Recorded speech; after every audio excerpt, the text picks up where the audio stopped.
저는 요엘서 2장 12절에서 20절 말씀을 중심으로 나라 사랑의 길이라는 제목으로 말씀 나누겠습니다. 같이 한번 제목을 읽어보실까요? 시작! 나라 사랑의 길. 제가 우리나라에서 공부를 마치고 호주에 간 것이 1995년이었습니다. 그때 호주 땅에 딱 발을 딛고 학교를 오고 하면서 때로는 걷기도 하고 버스를 갈아타니면서 학교를 다녔습니다. 지금도 기억이 납니다. 호주 브리스벤이라는 도시의 가든시티 근처에서 버스를 갈아타기 위해서 한참 걷는데 일본 사람인 줄 저를 알았나 봐요. 지나가던 호주 사람들이 차 안에서 저보고 일본 사람 너희 나라로 가라 하면서 막 욕을 하는 거예요.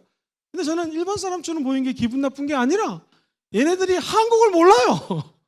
그래가지고는 중국 사람 아니면 그 당시 일본 사람들이 골드코스트나 브리스벤에 땅을 많이 샀기 때문에 한국이란 나라를 잘 모릅니다. 너 중국에서 왔냐? 일본에서 왔냐? 맨날 이렇게 물어봤던 그런 기억이 있습니다.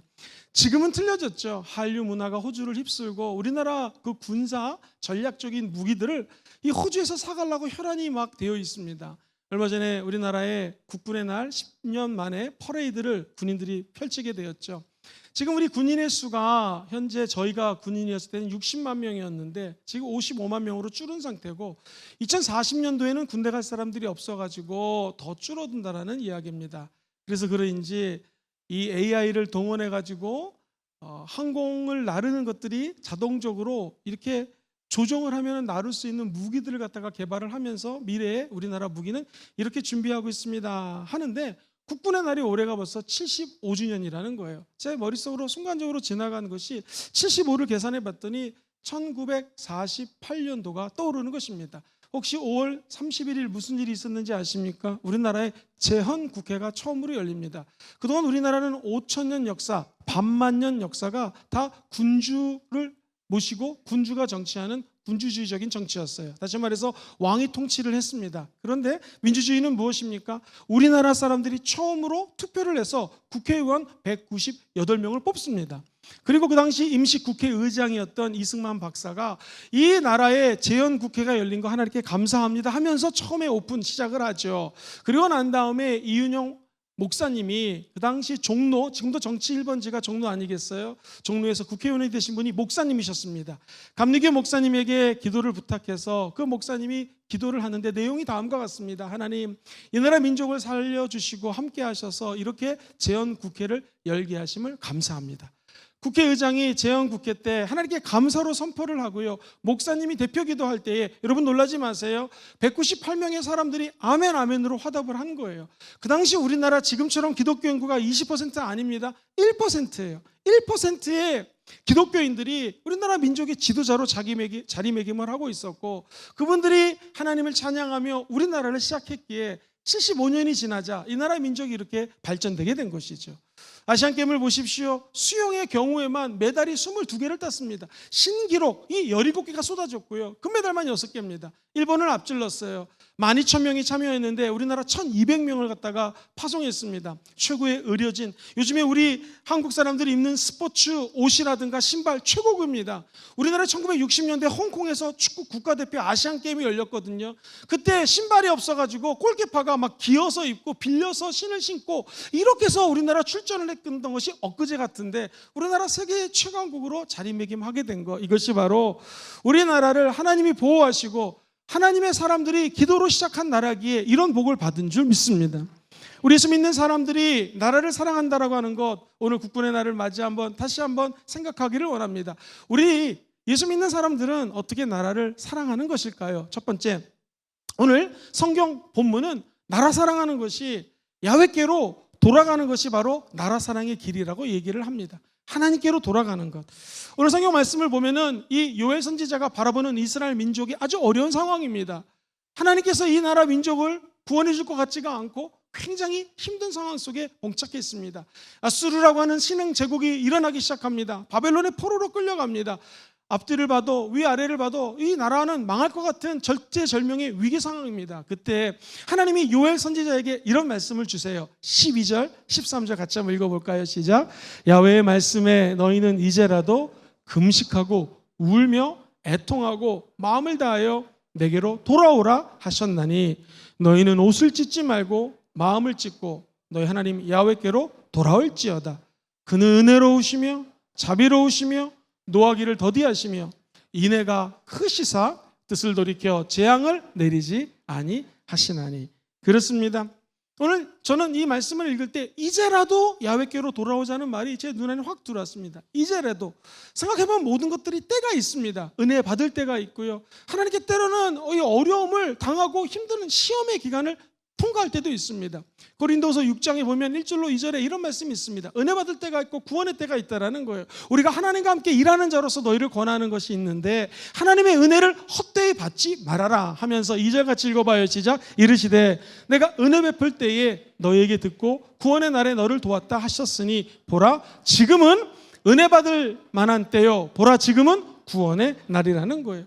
이 민족이 어렵고 정치적으로 경제적으로 환경적으로 힘든 상황 속에 있습니다. 저와 여러분들이 오늘 이 말씀처럼 은혜 받을 때요 구원 받을 만한 때인 걸 믿고 하나님께로 돌아가면 1%입니다. 하나님께서는 저와 여러분들의 기도를 들으시고 이 나라 민족을 회생시켜 주시며 하나님의 축복 안에 거하는 길을 열어주게 될 줄 믿습니다.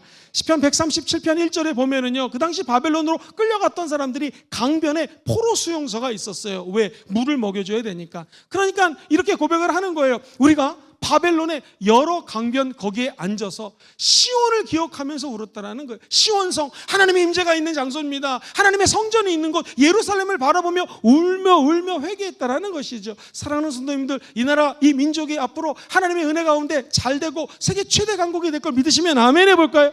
하나님의 임재를 바라보며 울며 기도할 때 하나님의 은혜가 우리 가운데 임하게 된다라는 것이죠. 도산 안창호 선생님은 이런 말씀을 했습니다. 그 어려운 일본 제국주의자 앞에 무릎 꿇는 민족의 현실을 보면서 저는 우리 민족의 죄인이올시다. 우리나라를 망하게 한 책임이 모두 나에게 있습니다. 라는 거예요.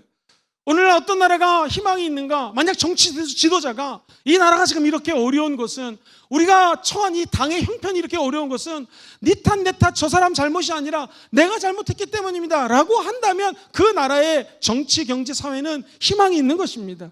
어느 정치 지도자, 경제 지도자가 내 탓을 다른 사람을 탓하지 않고 내 잘못입니다 라고 할 때 그 조직체는 희망이 있는 것입니다. 사랑하는 우리 순복음금종의 모든 성도님들은 너가 잘못했기 때문에 지금 이 나라가 이렇다, 저 당이 잘못했다, 저 사람이 잘못했다가 아니라 우리 모두가 느헤미야처럼 기도하지 않았기 때문에 이러한 일이 일어났더라고 회개하는 역사 있기를 주의 이름으로 소망합니다. 느헤미야서를 보면 1장 6절로 7절 이하에 이 쉬운 성경과 개역개정을 한번 읽어드릴게요. 먼저 개역개정입니다. 이제 주의 종들인 이스라엘 자손을 위하여 주야로 기도하며 우리 이스라엘 자손이 주께 범죄한 죄들을 제가 자복한다라는 거예요. 주는 귀를 기울이시며 눈을 여시사 종의 기도를 들으시옵소서. 나와 내 아버지의 집이 범죄를 하여 주를 행하여 크게 악을 행하여 주께서 주의 종 모세에게 명령하신 계명과 율례와 규례를 지키지 아니했습니다 라고 회개하는 것입니다. 오늘 우리 청소년들도 있기 때문에 쉬운 성경으로 한 번 더 읽어볼게요. 시작. 주의 종이 이스라엘을 위해 밤낮으로 드리는 기도를 꼭 들어주십시오. 저희 이스라엘 백성이 주께 지은 죄를 제가 고백합니다. 제 아비의 집과 저 역시 주께 죄를 지었습니다. 저희가 주께 큰 잘못을 저질렀습니다. 주께서 주의 종 모세에게 주신 계명과 규례와 율법을 저희가 지키지 않았습니다. 무엇입니까? 당신 때문이요가 아니라 나와 우리 아버지와 우리 집에 죄를 졌다라는 거예요. 우리나라를 사랑하며 한 번 더 아멘 해볼까요? 우리나라가 어려운 것은 예수 믿는 사람들이 기도하지 않았기 때문이라는 것입니다. 잠언서에 보면은요, 공의는 무엇인가? 의로운 것은 무엇인가? 공의는 나라를 영화롭게 하는 것입니다. 예수 믿고 회개하고 기도하는 하나님의 백성이 많으면 그 나라는 공의와 정의가 물 흐르듯이 넘치게 되는 것이고, 조국 대한민국이 영화롭게 되는 길은 예수 믿는 사람들이 칭의, 의롭다 칭함을 받고 하나님의 공의로운 앞에 엎드려 회개하며 주께로 돌아가게 되면 이 나라를 하나님이 영화롭게 해주신다는 것이에요. 반면에 죄는 무엇입니까? 백성을 망하게 한다는 것입니다. 백성이 퇴역하고 후퇴하고 죄를 짓는 것은 다 우리 예수 믿는 사람들이 기도하지 않았기 때문입니다 라고 할 때 하나님이 하늘문을 여시고 그 정치 지도자와 경제 지도자와 나라와 민족을 복을 주신다는 것입니다. 회개하지 않는 백성은 망합니다. 회개하지 않는 왕은 망합니다. 사울왕 보십시오. 그는 이 종교 지도자가 마땅히 해야 될 일을, 그는 그냥 정치 지도자였거든요. 자기가 제사를 지냅니다. 결국 사울왕은 하나님의 버림을 받게 되고 망하게 됩니다. 사랑하는 성도들, 바울왕을 보십시오. 바로왕을 보십시오. 모세와 이스라엘 백성들을 출애굽시켜주기로 약속을 해놓고 다시 말을 끌고 나타납니다. 그리고 이스라엘 백성들을 죽이려고 해요. 그는 역사의 뒤안길로 사라지게 되는 것입니다. 사랑하는 우리 성도님들, 헤롯 왕을 보십시오. 결국 그는 망했습니다. 가룟 유다 예수를 배반했습니다. 결국 그의 길은 망하게 됐다는 것이죠. 그러나 기억하십니까? 베드로를 생각해 보세요. 베드로는 예수님을 3번이나 부인합니다. 그러나 새벽에 닭이 울리는 소리를 듣자 그는 회개합니다. 그리고 성령을 받자 초대교회 리더십으로 우뚝 서는 역사가 있게 되는 것이죠. 우리도 마찬가지입니다. 죄를 지을 수 있습니다. 넘어질 수 있습니다. 그러나 하나님의 음성을 듣고 성령의 음성을 듣고 하나님께로 돌이키시기를 주의 이름으로 축원드립니다. 다윗 왕을 보십시오. 해서는 안 될 짓을 합니다. 자기 부하의 아내를 취합니다. 간통죄죠. 그리고 사람을 그 자기 부하를 죽입니다. 살인죄입니다. 그런 죄를 저질렀을 때 다윗이 깨달은 것이 있어요. 나의 나됨은 내가 아니라 하나님의 은혜라는 것이죠. 다윗이 안 것이 있었습니다. 내가 왕의 등극을 하고 전쟁을 할 때마다 승승장구한 것은 하나님의 영이 있었기 때문이라는 것이죠. 그래서 그는 시편에 노래하기를 하나님 회개합니다. 주의 영을 내게서 거두지 마소서. 성신을 내게서 거두지 말아달라고 기도하는 것입니다. 그가 절체절명의 위기 가운데 하나님께 회개하니 하나님이 용서해 주시고 새로운 의의 길을 열어주는 것이죠.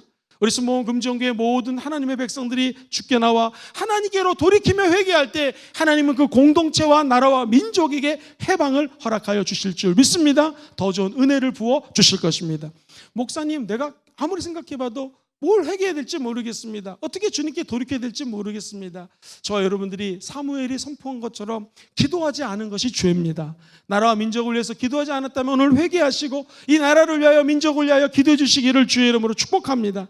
나아가 내가 예수 믿는 사람인데 성령의 열매를 맺지 않은 것이 있다면 하나님께 회개하십시오. 사랑, 희락, 화평, 오래 참음, 자비, 양선, 충성, 온유, 절제, 성령의 열매인데 이걸 맺지 않고 미워하고 시기하고 질투하고 마음속에 불안불안하며 살았던 것, 내 자신을 절제하지 못했던 것들을 주께 회개할 때 하나님은 여러분의 그 회개를 들으시고 여러분만 아니라 여러분 주변에 있는 사람들에게 복을 주게 될 것이요, 나아가 이 민족을 구원하는 역사가 나타나게 될 줄 믿습니다. 회개하는 방법을 오늘 본문 12절은 이렇게 이야기를 합니다. 야훼의 말씀에 너는 이제라도 첫 번째 금식하라, 두 번째 울면서 기도하라, 세 번째 애통하면서 기도하라는 것입니다. 네 번째 네 마음을 다하여 하나님께로 돌아올지어다.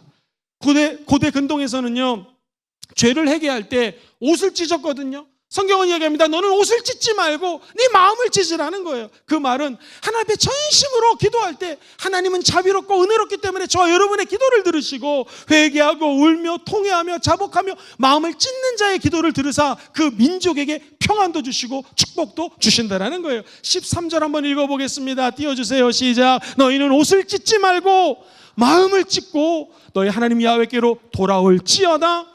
그는 은혜로우시며 자비로우시며 노하기를 더디하시며 인애가 크시사 뜻을 돌이켜 재앙을 내리지 아니한다고 약속해 주신 것입니다. 목사님, 질문 있습니다. 하나님께 돌아가면 어떤 일이 벌어지겠습니까? 여러분, 우리 형님에게 재산이 대부분 갈 것 같아요. 그래서 아버지에게, 아버지 죽기 전에 재산을 좀 저에게, 저 둘째니까 둘째 아들인 저에게 좀 주세요.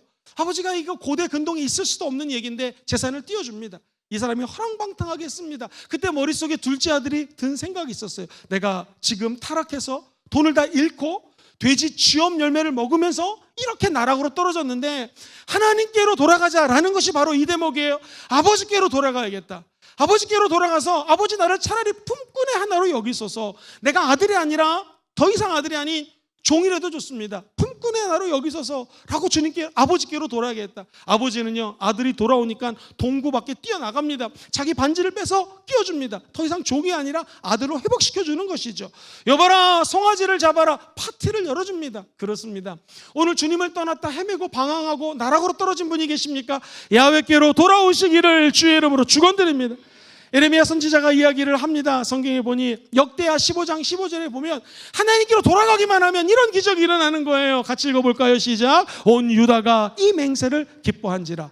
무리가 마음을 다하여 맹세하고 뜻을 다하여 야훼를 찾았으므로 야훼께서도 그들을 만나주시고 그들의 사방에 평안을 주셨노라. 할렐루야. 저와 여러분들이 야훼를 찾고 뜻을 다하여 주님을 만나기를 원하면 주님이 만나주십니다.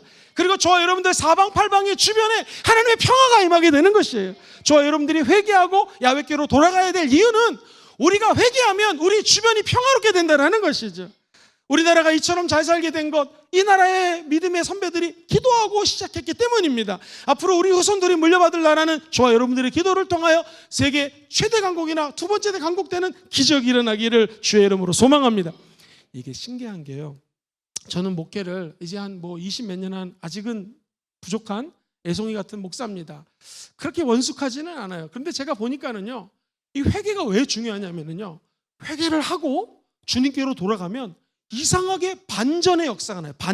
역전의 역사가 나요. 우리 운동 경기 보다가 지다가도 갑자기 바뀌잖아요. 이런 일들이 생깁니다. 지금 이 야곱이라는 사람이 이름 자체가 속이는 사람이에요. 아빠 속이고 형 속이고 해가지고는 장자권을 탈취했잖아요.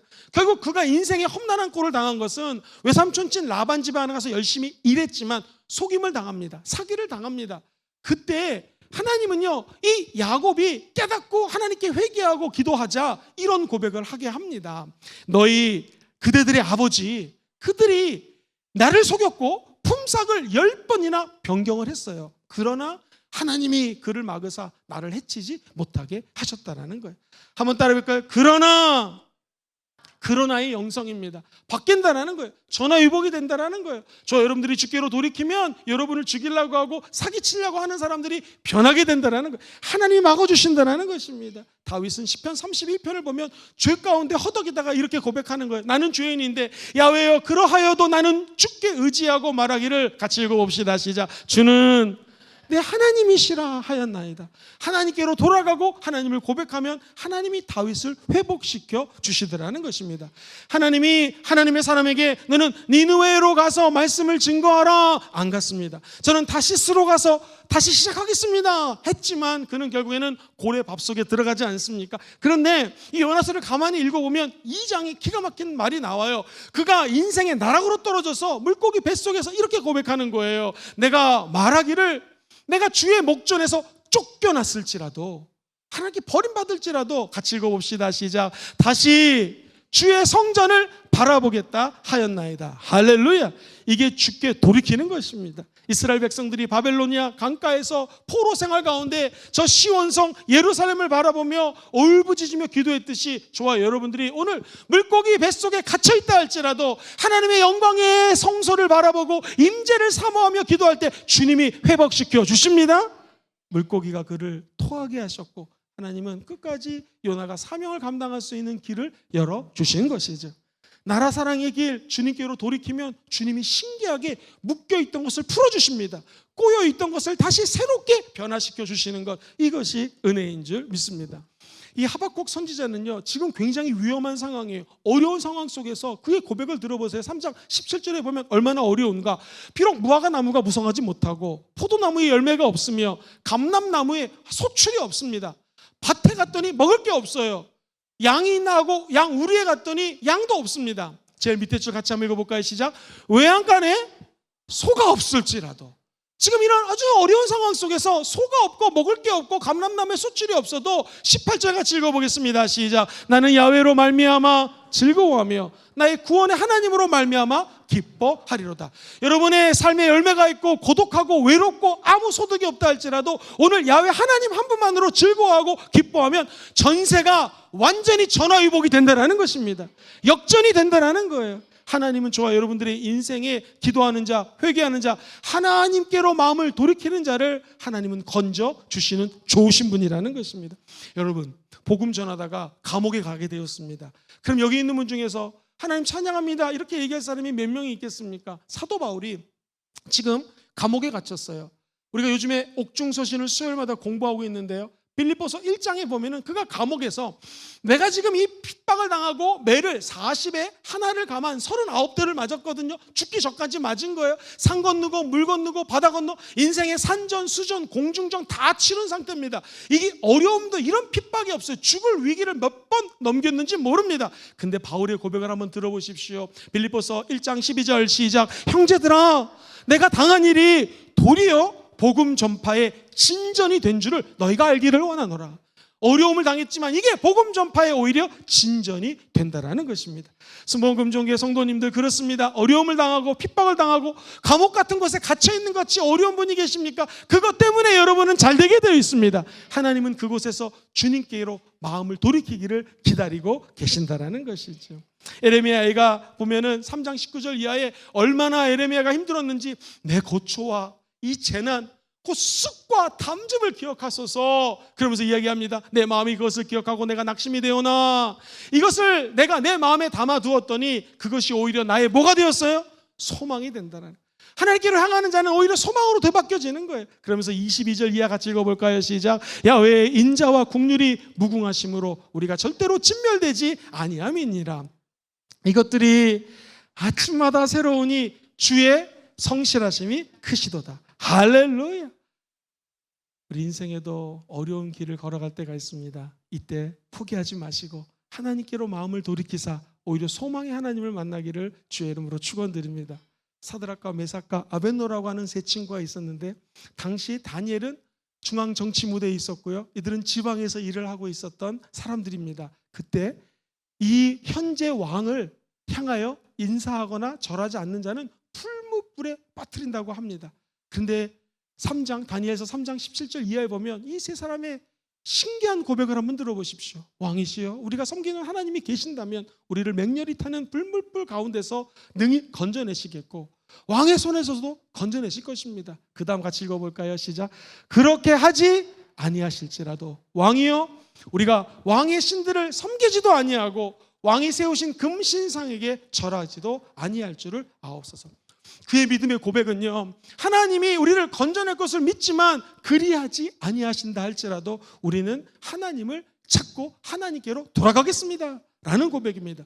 결과는 어떻게 되었습니까? 하나님이 반전을 일으킵니다. 풀무불에 들어갔더니 네 번째 사람 예수 그리스도가 나타나서 이 세 친구와 함께 하십니다. 여러분, 예수 믿는 것 때문에, 기도하는 것 때문에, 회개하는 것 때문에, 주께 돌아가는 것 때문에 풀무불에 들어가면은요, 주님이 나타나서 도와주신다라는 것입니다.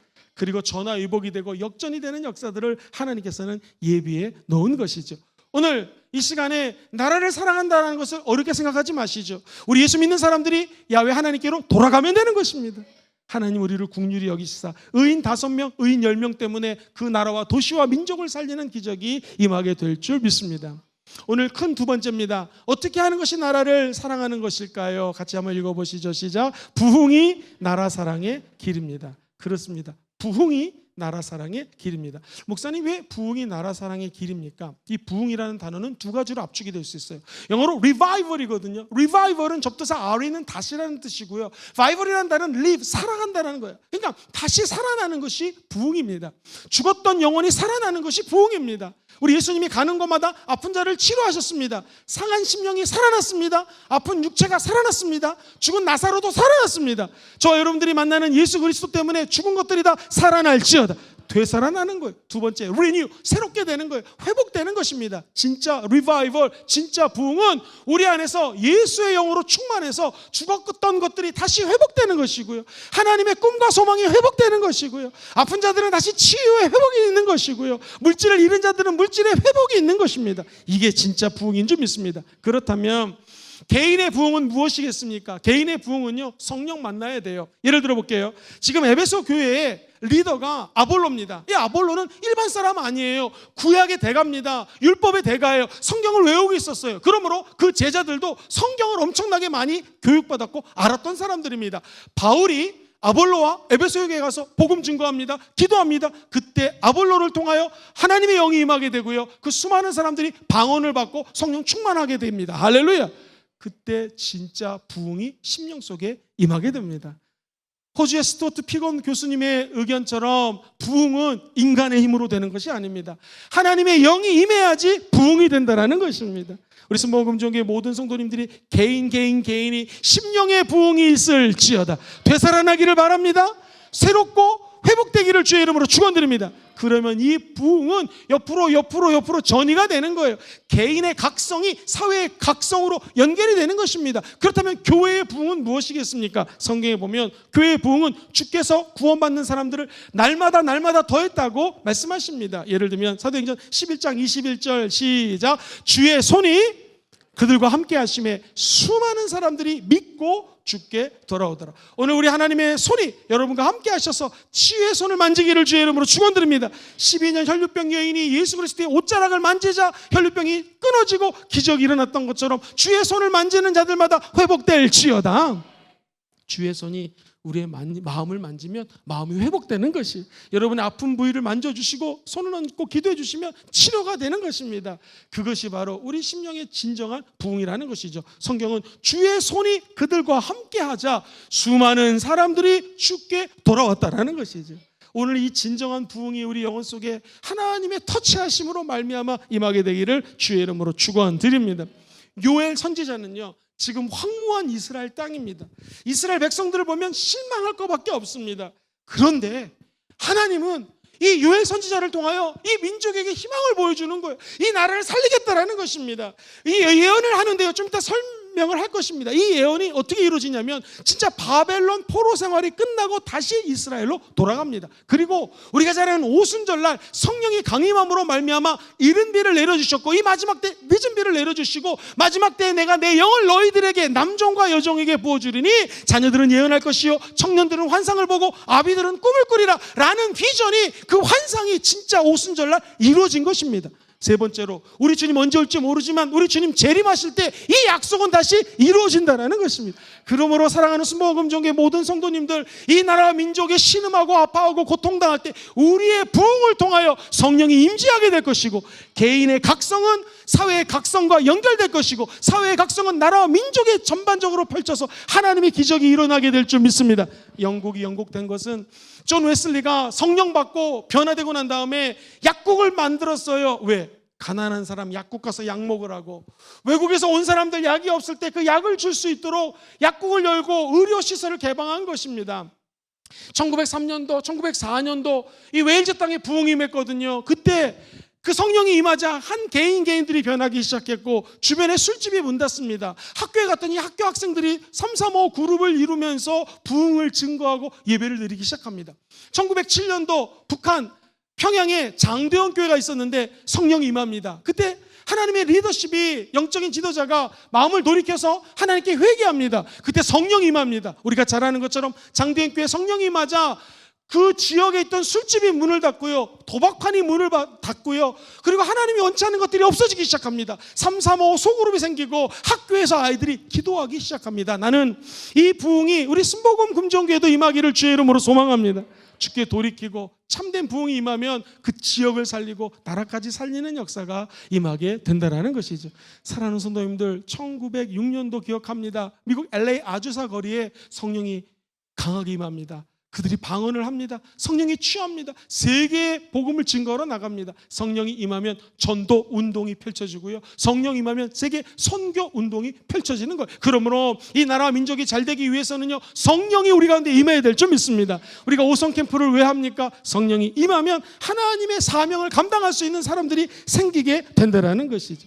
지금 제가 설명드리는 것은 신약적인 개념의 부흥이에요. 목사님, 구약은 어떨까요? 구약 히브리 말로 이 부흥에 가까운 말이 칼라프라고 하는 단어가 있는데, 이 칼라프는요, 변화하다, 교체하다 이런 뜻이에요. 다시 말해서 변질된 것들이 본질로 변화되는 것입니다. 오늘 저와 여러분들, 우리 가정에 변질된 것들이 변하여 본질로 바꿔지기를 주의 이름으로 축원드립니다. 우리 안에 심령의 모든 변질된 신앙적인 요소들이 다 허물어지고 오늘 예수님의 이름으로 다시 본질로 회복될지어다. 이게 부흥이라는 것이죠. 또 다른 부흥은 가야흐라고 하는 단어를 쓰는데, 이 말은 히브리 말로 숨쉬다, 다시 살아나다라는 뜻이에요. 사르밧 과부 하나밖에 없는 독자가 죽었습니다. 하나님의 사람이 안수하자 그 아들이 살아났습니다. 오늘 죽은 영혼들이 살아날지어다.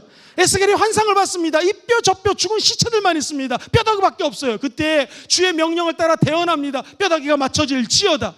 근육이 붙고 사람들이 살아나기 시작합니다. 오늘 이 순복음 금종교회 재단에서 말씀이 선포될 때 마른 뼈다귀들이 살아날지어다. 이게 부흥이라는 것이죠. 우리 순복음 금종교회가 앞으로 어디로 가야겠습니까? 저는 믿습니다. 우리 교회를 통하여 하나님의 놀라운 부흥이 이 나라와 민족을 넘어 열방까지 향하기를 주의 이름으로 소망합니다. 그럼 우리는 질문이 생겨요. 목사님, 지금 얘기하는 걸 보니까 이 굉장히 막 성령이 역사하고 예언것들이 성취가 되는 것 같은데 지금 이 상황이 과연 그런 상황입니까? 아니요. 지금 제가 2장을 설명드리고 있는데요. 요에서 1장은 상황이 지금 아마 암울합니다. 왜냐하면 여러분, 지금 제가 여러분과 함께 농사를 졌는데 메뚜기 떼가 와가지고 다 먹어버린 거예요. 이게 하나님의 심판이거든요. 하나님의 심판을 받은 상태입니다. 더 안타까운 것은 포도 농사를 졌어요. 고대 근동은 물이 없습니다. 석회수예요. 이 포도즙을 마시거나 포도 주스를 만들거나 줄을 만들어서 먹어야 되는데 포도가 열리지가 않습니다. 약혼한 처녀가 있는데 지금 결혼도 못했는데 남편이 죽습니다. 백성들이 하나님께 제사를 드리지 않아요. 오늘날로 치면 예배를 드리지 않습니다. 제물을 가져오지 않기 때문에 제사장 집안에 먹을 것이 없습니다. 그리고 씨를 뿌렸는데 씨가 다 말라 비틀어 죽어져 버립니다. 들짐승들이요, 마실 물이 없어서 짐승들이 탄식합니다. 창고가 비었습니다. 곡간이 문을 닫았습니다. 지금 모든 상황들이 암울한 상황이에요. 그런데 방법이 있습니다. 요에서 1장 14절 말씀입니다. 같이 읽어보겠습니다. 시작. 너희는 금식을 정하고 성회를 소집하여 장로들과 이 땅의 모든 주민들을 너희 하나님 야훼의 성전으로 모으고 야훼께 부르짖을지어다. 하나님의 성전으로 모여서 하나님께 기도하면 회복이 임한다는 것입니다. 그러면 2장 18절에 그 열매가 이렇게 드러난다는 것이죠. 시작. 그때에 야훼께서 자기의 땅을 극진히 사랑하시어 그의 백성을 불쌍히 여기실 것이라. 저는 이 오늘 고백이 여러분의 고백되기를 주의 이름으로 축원드립니다. 23절 24절에 보면은요, 기뻐하라고 얘기를 합니다. 분위기가 반전됩니다. 역전이 됩니다. 시온의 자녀들아, 너희는 너희 하나님 야훼로 말미암아 기뻐하고 즐거워할지어다. 왜? 같이 읽어볼까요? 제일 밑에 줄부터 시작. 그가 너희를 위하여 비를 내리시되 이른 비를 너희에게 적당히 주시리니 이른 비와 늦은 비가 예전과 같을 것이다. 여러분, 이른 비는 무엇입니까? 하나님이 이 곡식을 파종할 때 내리는 비가 이른 비입니다. 늦은 비는 무엇입니까? 추수할 때 내리는 비가 바로 늦은 비입니다. 초대교회에 이른 성령의 단비가 내렸고 이 마지막 때에 저와 여러분, 우리 순복음 금종교회를 통하여 하나님의 추수의 비가 내리는 줄 믿습니다. 그러면 그 결과를 이 성경은 이렇게 얘기를 하지요. 24절에 마당에는 밀이 가득하고 독에는 새 포도주와 기름이 넘쳐날지어다.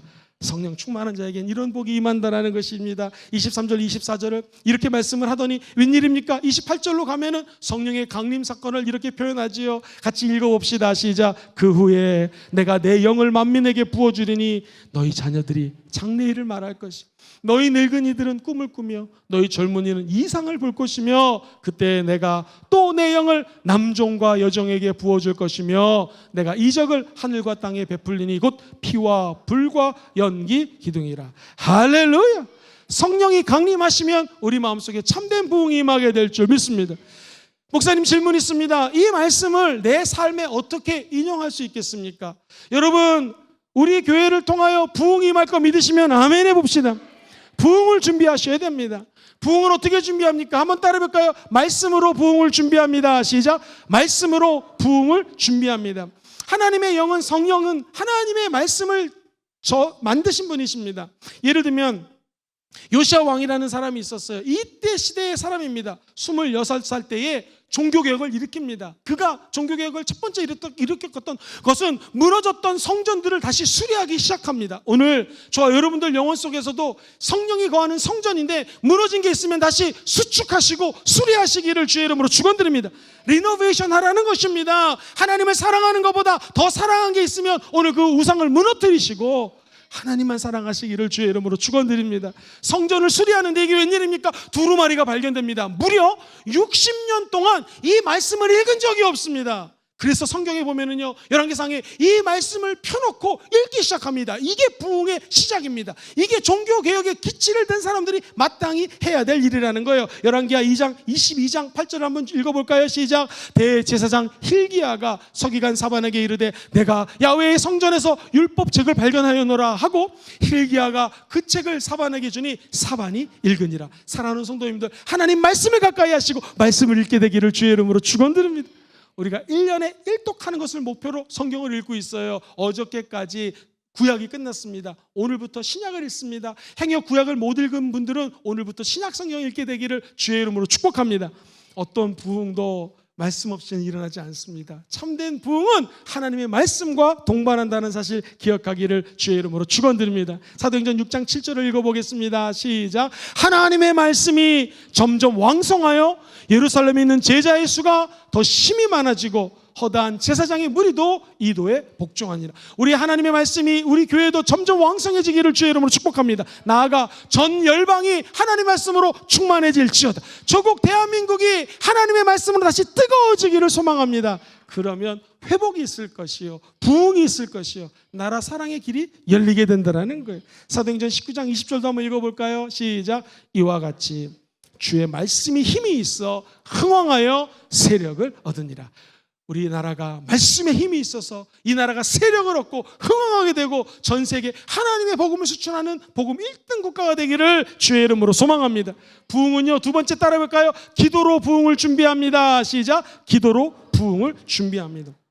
요엘서 2장 15절로 17절 보면은요, 하나님 앞에 기도할 때 이렇게 하라는 거예요. 신기합니다. 너희는 시온에서 나팔을 불어라. 그리고 거룩한 금식일을 정하라. 성회를 소집하라. 모여서 예배드리라는 것이죠. 백성을 모아라. 그 모임을 거룩하게 해라. 첫 번째, 장로들을 모으고, 두 번째, 어린아이를 불러오라는 거예요. 세 번째, 젖 먹는 아이까지 데리고 오라는 것입니다. 네 번째, 신랑 신부가 있거든요. 그 신랑 신부 신방이에요. 방에서 나오라는 거예요. 신랑도 신부도 그 신방에서 나오게 하라는 것입니다. 즉 어린이부터 어른들까지 남녀노소 신분을 가리지 말고 다 데리고 오라는 것입니다. 사랑하는 순복음종의 모든 성도들이 기도로 하나님의 백성들을 준비하고 예배하고 모여서 예배 드릴 때마다 이러한 부흥이 임하게 될 줄 믿습니다. 성경에 보니 기도로 준비하는 모습을 요엘서 2장 26절은 이렇게 선포하지요. 같이 읽어봅시다. 시작. 너희는 먹되 풍족히 먹고 너에게 놀라운 일을 행하신 너희 하나님 야훼의 이름을 찬송할 것이라. 내 백성이 영원히 수치를 당하지 아니하냐. 우리의 기도가 나라를 살리고 이 민족과 백성이 수치를 당하지 않는 역사가 임하게 될 줄 믿습니다.